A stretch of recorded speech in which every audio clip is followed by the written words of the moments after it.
Well, when I was young at school and a kid, I had a darkroom at home, which was under the stairs, believe it or not, in the house. The only space I could get.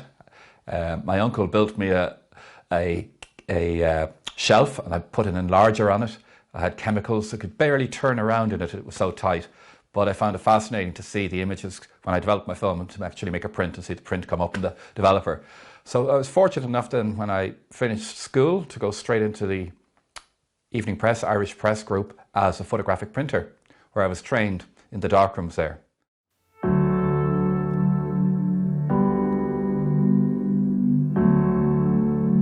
In the early 70s, which is the time I went in, you started off in the darkrooms as a form of apprenticeship in the hope of becoming a photographer and moving on to the road as a photographer for the company. I was very, very fortunate. When I was in the darkrooms, I shot my own pictures as well and submitted them to the Evening Press, and they'd quite often be used as fillers in the early edition of the Evening Press and dropped as soon as they got a half-decent picture, but mine, it got me exposure in the early days. And very fortunately, I was only working in the darkrooms for 6 months before I was promoted to being a photographer on the road. So I was thrown in at the deep end very quickly.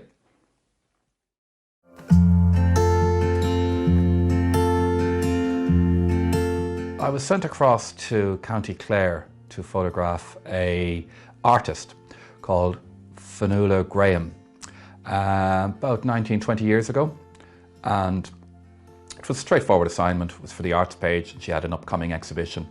And I did another job the previous day, stayed over, went up to their house for the appointment to her house, knocked on the door, and she was expecting me. And I thought, no, she was a little bit distressed. So I said, everything okay? So she said, Francis has passed away. And I said, oh, I couldn't think of who Francis was because I hadn't made the connection.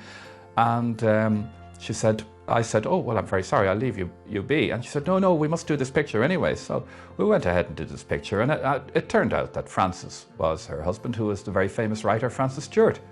So I said, when she filled me in, I said, is there anything I can do?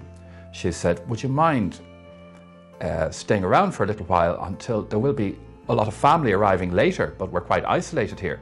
And she then explained to me that he actually wasn't in the house. He was in a cottage a few 100 meters away, and that he was going to be brought down to the house. So she said, would I get a few messages for her? I went off and I got bread and meat and things for sandwiches and some drinks and stuff and gave them to her so that she'd have those for when people arrived. And next, the undertakers arrived with the remains, and they brought him in, and they disappeared, and she asked me would I stay and help lay him out. So I did.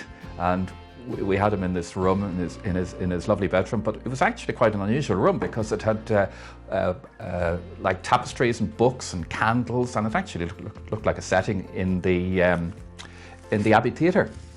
So I ended up initially going there to photograph Fionnuala Graham, and ended up with this picture of Francis Stuart lying in his house there following his death. So I obviously asked her about the picture, and she said, indeed, take it for history. So she stood beside me while I took the picture, and ended up with this. So it was funny how you start off with one thing, end up with something else completely different.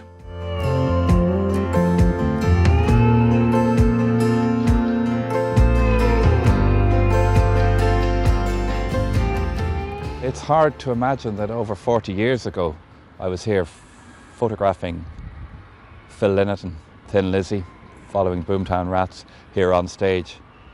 It all looks so different now, but it was packed obviously then, and dark. The difference between photographing Thin Lizzy here and photographing bands now, I've noticed, is that we had great access. You were allowed to move around the stage, you were allowed to move around the crowd, you were allowed to get back for a long shot, you were allowed to get close for wide-angle shots. You could spend as long as you want. They weren't even limiting your time shooting pictures. Now everything is very, very controlled as to what you can shoot. So looking back on those pictures now, I'm delighted I was here, delighted to have got them. It's a little bit of history here in Dalymount Park. I was going to go off on a jaunt to take some photographs on the Aran Islands. And I had a week's break and some days owed to me, so I was going to go off for about 12 days. And I thought I was great heading off in the 1970s to the Aran Islands. And an elderly colleague came along and asked me, Coleman Doyle, he said, where are you going with your time off? And I said, I'm going to the Aran Islands, thinking I was great. And he said, why are you going there? I said, to take pictures. And he said, everybody goes there. You want to go somewhere different? Are you crazy? So I said, well, where should I go? And he said, Tory Island. I hadn't a clue really where Tory Island was. But he said, the good thing about Tory Island is, he said, it's so remote that people won't go there because you're likely to get stuck there. So I headed off in my little car, got up to Falcarra and Maharorty. There was no ferry across, but there were some boats going across which were bringing in turf for the winter. There was no turf on the island, and they were loading up half-deckers, and I was grabbed and had to work my passage by helping to load bags and bags and bags of turf onto a half-decker, all turf packed in Odlum's flour bags. We made it across. I got across on that boat. A woman called Mary Dennis offered me accommodation in the house, and indeed I did get stuck there for about 10 to 12 days when the weather broke and there was no boat going back. But I had a wonderful time there and took pictures. This was 42 years ago now, and I go to Tory regularly. I have friends there. Unfortunately, the King of Tory is no longer with us. He died last year, but Patsy Dan Rogers. But I still go there and take pictures, but I'm delighted to have that connection from 1977 when I went there for the first time. I was covering a school's rugby match in Donnybrook, and a friend of mine was at the match, and he's actually distantly related to the Fitzgeralds. And he said to me, you know who's over there in the stand? I said, who? He said, the former Taoiseach, Gareth Fitzgerald. It was pouring rain, it was a wet day, but I said, I'll have to go over and have a look. And he was there with this most unusual piece of headgear. He wouldn't be that concerned about how he looks, but it was quite unusual to see him having left office, dressed informally, and he had the top end of an anorak, and he was using that as his headgear without the anorak itself to keep the rain off. Sort of a little bit, the only other person, the Taoiseach I photographed in an anorak was Bertie Ahern, so there was a little bit of a connection there. But it's funny how when you go to do a sporting event, you end up with a completely different picture that makes the front of the newspaper as a news picture.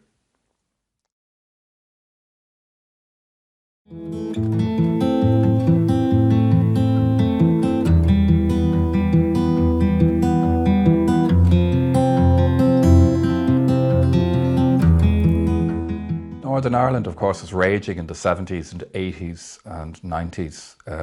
It was only 60 miles away from us here. So a lot of my colleagues were up and down to the north, but at the beginning I was a bit young for it and inexperienced, but I wanted to get that experience. So a great colleague, a friend of mine, who had spent a lot of time up there, Coleman Doyle, brought me up in my own time. I went up with him sometimes for 4 days and 5 days at a time when I was off.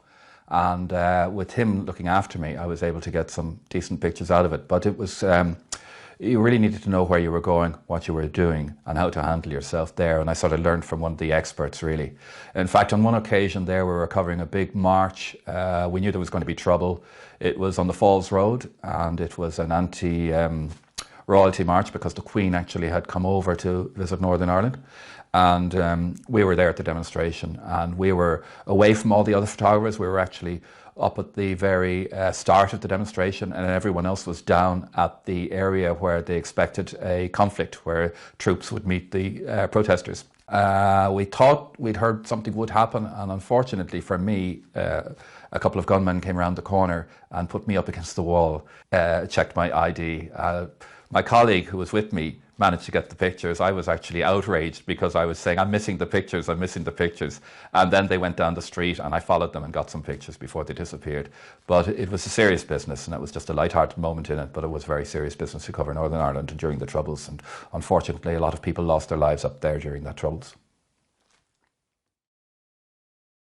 This is the World Press Photo Award from Amsterdam, which is probably the biggest awards available for newspaper photography, and the award was for the coverage of Mother Teresa's funeral in Calcutta, India. It was a state funeral, and I was fortunate enough to get myself into a position where there weren't any other photographers and take a picture, which was quite unusual, of Mother Teresa's remains being handed over to the sisters from the state. A significant moment in the state funeral, and ended up with this following it. That's Bob Marley, and that's actually the scene with remember the big crowd there, the packed Daleyman Park, and the big stage. Quite colourful, but it's shot in black and white. Well, I was fascinated by his dreadlocks.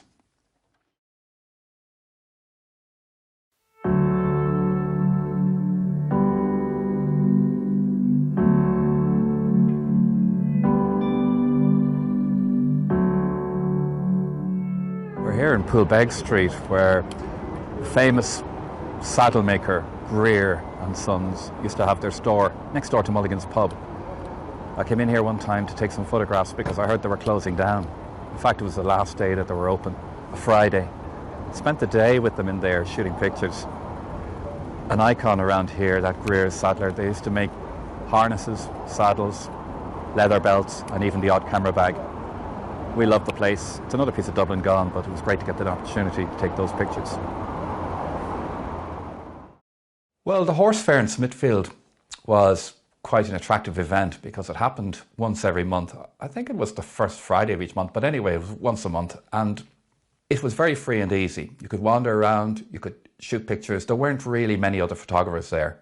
I didn't realise quite how important it was to take pictures then, because now when I look at Smithfield, it has completely changed. All new buildings, almost unrecognisable from then. But this wonderful event, you could move around taking pictures without, as I say, other photographers, without being stopped, without having other photographers in the picture. And it was a wonderful little event happening in Dublin, in the centre of a capital city. I'm so glad I took those pictures now. One thing I like about this place hasn't really changed a lot. Mulligan's in Poolbeg Street. This is where we used to all hang around after work, waiting to see our pictures in the paper. A young fella used to come around selling newspapers. Doesn't anymore. You never see one selling newspapers now in the pub. But I was so glad I took pictures of him at that time. It's funny how things are right under your nose and you don't notice them, but we had a local barber here in Dalkey when I grew up as a kid called Dom McClure, and a lovely little old barber shop, and he used to put you up on the high leather chair, and he put a plank across where the armrests were to sit you there, so that you wouldn't disappear in the big chair when you got your haircut. We all got our haircut there after school. Many years later, when I was in the Irish press in the 1970s, I decided to go along one day and take some pictures because somebody said to me, you should photograph McClure's, the barber shop. So I went in and spent the day with him, just taking some pictures, wandering out, coming back in again. Very unusual place, very old lighting, just a bulb hanging from a wire from the centre of the ceiling. And it was lovely to document it because it's now gone, obviously.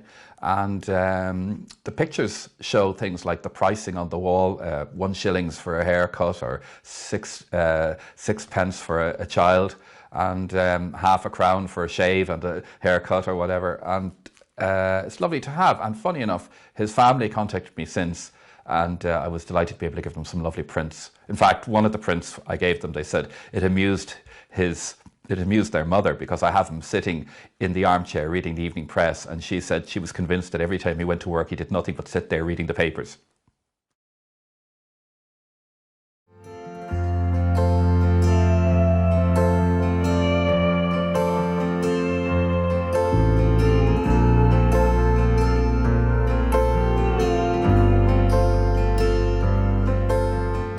I was 17 years staff photographer with the press and 27 years staff photographer with the Times.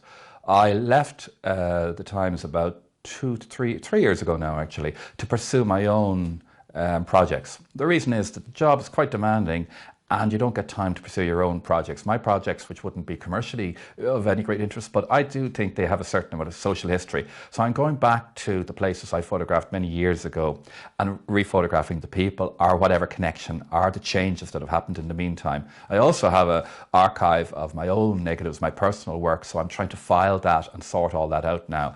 But I really enjoy what I'm doing because I'm taking things much slower. I'm back to shooting film. We couldn't survive in this business if you were shooting film now. You'd have to shoot digital for journalism in order for speed of access and to get the pictures out. But I'm now shooting film, I'm developing the films, I'm getting bespoke prints made. And it's sort of full circle back to what I did in the 1970s. In fact, I'm using one of the cameras that I purchased recently, which was a camera from 1969, very similar to what I was using in 1973. It's a joy to do it.